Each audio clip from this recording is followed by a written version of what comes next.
Aloha kako gang. I'm Chef Gooch. Mahalo for coming back to another canned quarantine aloha. It is a holiday time, and so I have a holiday confession. I never liked pumpkin pie growing up. I don't know why. Don't ask me. Can't figure it out. Just never did. I love the flavor. I just never loved the texture. And so what I wanted to try and do was figure out could I get the flavors of pumpkin pie with another medium. So today I'd like to show you ulu pie. So we're gonna make an ulu pie with a wonton crust. All right, let's go. A very important concept as a cook and a chef, and something that we always talk about, is scaling out all your ingredients. Before you get something going, you want to make sure you have everything at the ready. And for myself, if I ever have to do like a food demo, even more so, I put all the ingredients in the order that I'm going to put it in. Okay, so let's get first we got our ulu. Let's get that in the pot. Already scaled our milk and heavy cream. Yeah. And our sugar. Now we're gonna get this on the stove, bring it up to a boil, and then drop it right back down to a simmer. You still gotta watch it. The sugar helps to prevent scalding and separating of the milk solids, and prevent curdling, but you still gotta keep an eye on it, okay? One trick that I wanted to show you was how to split your vanilla bean, okay? Nothing beats fresh vanilla beans. So we got some awesome vanilla beans, some local vanilla beans right here. Throw these babies in compost. Now all you want to do is you want to take your paring knife, okay? You want to put it in one side and just carefully split it down one side like this. Just bam, all the way down. Little trick, little thing to notice too is if you put your paring knife or a pair of scissors into your vanilla bean and it doesn't split and it just kind of like cracks and rips, your vanilla bean is too dry and lose money. Okay, so that I split it open like so, and inside here you can see these hundreds of thousands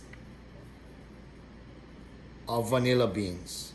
Using the back of my paring knife, I scrape it so you can see that. You get it? I'm gonna put it scrape into the pot. I'm gonna take this, I'm gonna throw it in the pot too. It's all flavor, baby. Split them open.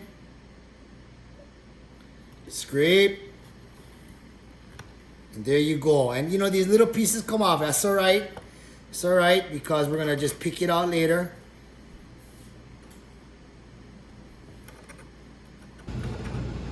And same thing. This guy right here, going in.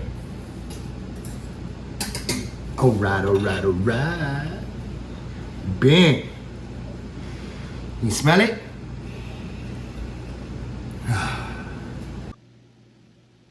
So now that we got everything going, and it's coming up to a boil, I'm gonna give it a little stir. Now, as soon as it comes up to a boil, you can already see it. It's actually kind of, I don't know if you can, but you can tell, it's actually kind of starting to steam. As soon as it comes up to a boil, I'm gonna turn it down to a simmer so that nothing burns. I'm gonna reduce it. Now there's a couple of things happening right now. One is the starch from the ulu. As the ulu cooks, it releases, right? It releases into our liquid, which is gonna be, it's gelatinization is when the starches absorb the water, right? And then the molecules, they swell. So that's gonna add some thickening. As well as the fact that we're reducing our liquid. Water evaporates, everything else stays inside. We're essentially making our own condensed milk. And the one thing that I love about this method is that you get none of that sort of tinny, aluminum-y can taste, yeah? This is all just straight, good ingredients, fresh ingredients, right into the pot, and boom, making magic right here. So you see, right? There was no TV magic. All this happened in about less than 5 minutes. So now I'm gonna bring it down, drop it down to a simmer. What's a simmer, you say? Great question. A simmer is a lazy bubble. You see that, gang? Lazy bubble. Slow and low. That is the tempo. So we've had our ulu simmering right now for about 15-20 minutes. Total time is gonna take us about 35 to 45 minutes. One thing that I didn't share earlier or show you was that After I added everything into the pot, I actually weighed the pot. I wrote down that weight because, hyperbolic sense, to be exact, we want to reduce the total weight by about 560 grams. That will get us to the point where we've got, almost like a condensed milk consistency, okay? While that's going, let's make our crust. In all honesty, you can use a store-bought crust. It's perfectly fine. I just like to make life hard for myself, so let's go make that. And along with everything, we scale our ingredients, right? Everything ready to go. So I got my sugar and our butter. We're gonna use a cream. We're gonna cream it together. I'll explain that a little bit later. Got our flour, and if you see her in the middle there, our salt. We have a whole egg and an egg yolk. And right there, I have my vanilla and my heavy cream all scaled out. Okay, so if you can see right now, right? We got our butter and our sugar in there. It's been going for about 30 seconds. And the mixer is actually beating the heck out of the butter and the sugar. It's folding it over and over again. And as the sugar and the butter combine and some of that sugar dissolves in the milk solids and the water, air is being incorporated. And this is actually called mechanical leavening. This is what is gonna make our crust, lighter, fluffier. This is also the reason why it's a very key component. And when you make cookies, you gotta cream your butter and sugar first. You add everything in, okay? But mechanical leavening is what's gonna get us our sexy crust, all right? So, we're gonna let this baby go for about 8 minutes. It's been going for only a couple. We'll let it ride and we'll come right back and then we'll show you what's up. Actually, you know what, hold on. Let's stop it for a minute. And look real close. Just take note of the consistency of that sugar, okay? We'll come back to that. So we're at about the 6-minute mark. And I've actually stopped and scraped the bowl down at least twice. What I mean by scraping a bowl down is you're gonna stop it, yeah? And then with your rubber spatula, you're gonna scrape all this off like that. You're gonna scrape down the sides, get it all around, just so that everything kind of comes back down and it's evenly incorporated. Well, if you take a look, light, white, fluffy. I don't know if you can tell, but like when you rub it together, I don't feel very much graininess to it. And this is exactly what we're looking at, right? So now I'm gonna stop it around. I'm gonna scrape the bowl down. I'm gonna add the rest of our ingredients. I'm actually gonna add my eggs first, one at a time, and I'll show you why. So we got it going on, and what we're gonna do is we're gonna add our eggs first, all right? But we're gonna add our eggs one at a time. How come you add your eggs one at a time? Great question. Okay, think about it this way. What's inside the bowl before the eggs? Sugar and butter, right? What's like one of the predominant things in butter? Fat. What's in eggs? Water. Water and fat, they don't like each other too much. So you gotta add it one at a time so that the eggs emulsify or incorporate, right, into the butter and the sugar. What is emulsification? Basically, emulsification is when you take two properties that don't usually get along and you make them get along. I could use a couple other examples, but I'll leave that alone. So as you can see, right, the eggs and the butter and the sugar, they're evenly incorporated right now, nice and smooth. I don't see anything that broke. Nothing looks like a loose oil and vinegar. It's all separated. That's not what's happening here. Gorgeous. So I added my flour. And as you can see, I'm starting and stopping it because what I don't want, a couple things I don't want. One, I don't want the dough to become tough. So I am trying to incorporate it just till it comes together. Two, I'm sure we've all done this, where you add flour to your mixing bowl and your machine, you start it and flour just goes everywhere. So this is a little kitchen hack. Okay, boom. So once I got it basically just incorporated, I'm gonna stop, we're gonna take it out, put it together by hand and chill it. Whoa, hold up. Wait. I like to share, try to be honest about my cooking, especially when I make a mistake. So, any of you guess what I forgot to do? That's right, I forgot to put in my vanilla and my heavy cream. And once again, adding it slowly, yeah, so that it incorporates evenly. I'm gonna let it go now for just another couple seconds, and that's about it. There it is. Pie dough. So at this point, what I've got is I actually scraped out all the dough, and I weighed it and I split it into two. So I actually have got, two evenly portioned out pieces of dough in between parchment paper. I'm gonna fold it over, flatten it down a little bit, both sides, and just give it a quick, fast little iron them out, or roll them out, excuse me. Iron them out. Now, I can empathize if at this point some of you guys are going like, yeah, I'm done. Too much work. No thank you. I'll buy it. That's cool. I get it. But, good food takes time. Yeah. Roll it out. A little bit more. It doesn't need to be perfect. It doesn't need to be the size of the pan, because what we're gonna do is, remember all that fat and all that sugar and the heavy cream, it's rich, it's fatty, and it's actually kind of loose right now. So what I want to do is firm it up. Okay. So I make 2 discs like so. Bing. I'm gonna throw it on a quarter sheet pan right now. Get it in the freezer for about 30-45 minutes.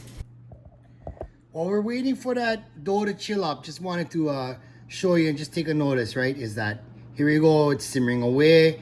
If you notice, the bubbles are a little bit more agitated. It's coming up at a little bit of a faster pace. That's definitely because the liquid has reduced a little bit. Okay, it's looking good. So here we are, about 45 minutes later, and 2374. I'm about 2 grams off. But that's what it looks like. As you can tell, it's a lot thicker now. Syrupy. Definitely a lot of gelatinization's gone on. It got a lot thicker. It looks good. So we're gonna take out the vanilla pods. I'm gonna scrape them, and we're gonna puree this. So it's been going for about 30 seconds. And at this point, we could handle this a couple ways. If this were, say, like an upscale restaurant, we would probably take all that filling right here and we put it into what's called a chinois, which is a fine mesh strainer. You could put it through a tammy, and then we'd actually pass it through. And what that would do is that would actually capture all of the larger particulates, put that back, so all you would end up with is like silky smooth sort of texture. I wanted to show you how to make this pie in kitchen, in a home kitchen, with equipment that most of us would have, or also not using equipment that most of us would not have. So here we go. We're gonna take it from here, and as soon as our pie crusts are done, within about another 5 minutes, just finish it up and get it in the oven. So it's been about 35-40 minutes, and the ulu filling is done, and our pâte sucré is nice and firm. I'm gonna roll it out in between these 2 pieces of parchment paper, because it's gonna get soft and sticky real quick. And so you just go like this, start in the center, nice and slow, medium firm pressure, turn it, and there you go, and just keep going. Now mind you, this is kind of circular, that's rectangular, so I'm actually also beginning to push out the corners a little bit, okay? Flip it, open it, cover it back up, just so I don't get any folds of parchment in there. Just keep going until it's rolled out larger than this. As you can see, this is a greased quarter sheet pan, parchment paper down. These 2 ends here, I just take the excess and I put it right in, so that after I use a paring knife to run around the edges, I can pick the whole thing up, all right? Just all the way around. Once we get the crust the size of the quarter sheet pan, I'm gonna throw it back in the freezer for just another 10 minutes to firm up before I drop it right in. So here we go. Peel it back. It's been in the freezer for only about 10 minutes. Nice and firm. I'm gonna take it. I'm just gonna invert it Just gonna get this thing started over here. Peel it back a little bit and lay it out right in. Pulling it slowly. There you go. Lift up, reset it.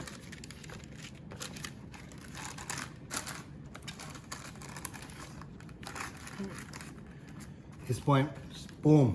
We're gonna push it out to the sides. And I've got some pieces, like some excess, some overlap sticking out. That's fine. Because all I'm gonna do is I'm gonna get my paring knife, or no, I'm gonna get my knife. Like this. I'm gonna fill in the pukas. Fill in the pukas. Just like that. Okay? And as soon as I do this, I got that piece of parchment paper that I was using, right? Just iron it out, cut it. This is where, like I was saying earlier, I'm gonna place it on top like this, throw a couple spoons in, 350-degree oven for just about 10 to 12 minutes. This is gonna go real fast because this crust is nice and thin, okay? And here we are, gang, the home stretch. Mahalo for hanging out with me all day long, or at least for the past 20 minutes or so. I wanted to show this, the pie crust here. If you can see, I'm actually really happy with how it came out. It's sealed up. It's just started to color just a little bit. It's still raw in the middle. No cracks, no more pukas. It looks good to go. We took our, I took my filling here, weighed it out, split it in half so that each one is even Steven, okay? Each one gets a same. Now, you could use, you know, a cake spatula, offset spatula, whatever have you, sticking to like all the equipment that most of us have in the kitchen, rubber spatula. It was in water. I just patted it off to get the excess water out. And here we go, one. And now, let me finish up the other one first. Okay, this guy right here, the second one. Okay. So now, okay, so we'll one onto the side like this. At this point, I'm just gonna take my spatula back and forth real quick, spread it out nice and even to the edges. And this is why it's important to scale, yeah? This is why it's important to scale out your ingredients. You want it to be even all the way. There's probably gonna be about a half inch or so of filling on each side. Just like that.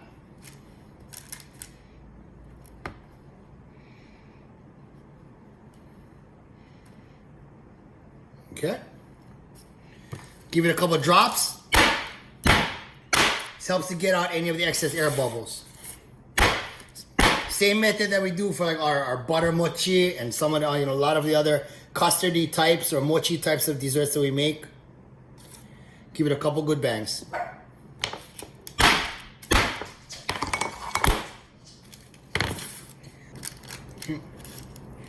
So last one, we're gonna spread it out. Just like so. Give it a couple good bangs on the countertop and back in the oven. So once it's been in it's been about 15 minutes right now. You wanna take a temp and you wanna pull it when it registers 190. Perfect. The reason why you want it to go to 190 is at 190 degrees, your proteins, your eggs, coagulate. So that's how you know that she's cooked. Take it out, let it rest. You gotta let it rest for at least 30 minutes before you cut them, all right? So we let it rest for 30 minutes. Enough time for family to come home, enough time for me to take a shower. This is Amanda, this is our oldest Ellie, and this is Frankie. And this is Daddy. Yeah, so whipped cream. There you go. What does it taste like? Pumpkin. Pumpkin? Mm-hmm. There you go. It tastes like fall. It tastes like autumn. That's it. And mind you, you can make your crust. You can make your crust earlier. You can make it a week out. Oh, I'm sorry. You can make it a week early and freeze it. It does not have to take all day like it did today. That's it. Thanks for tuning in to another Canned Quarantine Aloha. The Noguchi Gang. Ulu Pai. Have a wonderful holiday. We'll see you later. But it tastes like pumpkin. Say ahoy ho, girls. Oh, thanks for watching. Thanks for watching.